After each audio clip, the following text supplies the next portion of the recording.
আসসালামু আলাইকুম সুপ্রিয় দর্শক।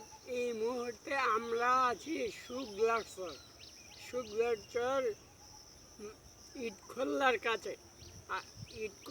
ইটখোল্লা যে ইট তৈরি হয় যেখানে, আমরা সেখানে আছি রাস্তার মধ্যে। এই যে দেখতে পাচ্ছেন আমাদের সামনে, এই যে পরিবেশটা কত সুন্দর।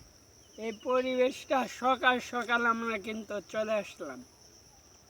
এই পরিবেশটা এমন সুন্দর, সুবহানাল্লাহ, এত সুন্দর। আর বাতাস অস্থির, এক প্রকারে আল্লাহর নিয়ামত।